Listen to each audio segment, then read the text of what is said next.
तर आरक्षणाच्या मुद्द्यावर सरकार सर्वपक्षीय बैठक घेणार असल्याची माहिती आता शरद पवार यांनी दिली आहे। सरकार जो मार्ग काढेल त्याला आमचा पाठिंबा असेल असं देखील शरद पवार यांनी म्हटलंय। मराठा ओबीसी आरक्षणाच्या मुद्द्यावर शरद पवार यांनी ही महत्त्वाची प्रतिक्रिया दिली आहे।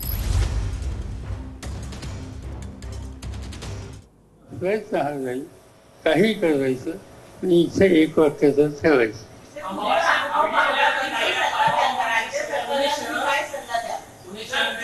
याच्यामध्ये राज्याचे मुख्यमंत्री सर्वपक्षीय लोकांची बैठक बोलवायचा विचारत आहेत। याची त्यांनी ह्या विचार केले दिसतोय त्याचा अर्थ इथं आम्ही तर कोणी राजकारण आणणार नाही, त्याच्यातून सामंजस्य निर्माण करण्याच्यासाठी राज्य सरकारकडे काही प्रयत्न होत असतील तर आमच्या सरकारचा हात नाही।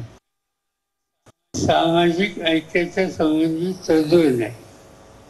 आज ओबीसी आणि अन्य जाती मराठा असो किंवा कोणी असो या सगळ्यांच्या मध्ये एक प्रकारची दुरी असणं ही समाजाच्या दिशेनं, नव्या पिढीच्या दिशेनं, राज्याच्या दिशेनं अजिबात योग्य। अंग्रेजोकांकडे ही ठिकाणं अशी आहेत की ज्यांनी इतिहास निर्माण केला आणि म्हणून ज्यांचा सतत दृष्टिकोन व्यापक होता त्या भागामध्ये ह्या गोष्टी करतायत त्याची अस्वस्थता आम्हाला सगळ्यांच्यामध्ये आमचा प्रयत्न हा राहील काही करायचं आणि इथे एक वाक्याचं ठेवायचं।